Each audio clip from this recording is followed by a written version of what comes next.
तो एक बार फिर से अपन रैंक करने वाले हैं एनिमे कैरेक्टर्स को ब्लाइंडली। पहले हमारे पास है ये यू बाबा, भाई ये कौन है। नंबर 9 माजिन बू।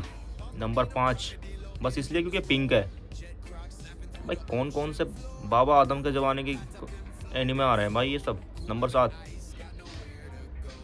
लिलोच Britannia. Number 1 you know this, he's a great guy, great MC. Now we have Misty. Number 6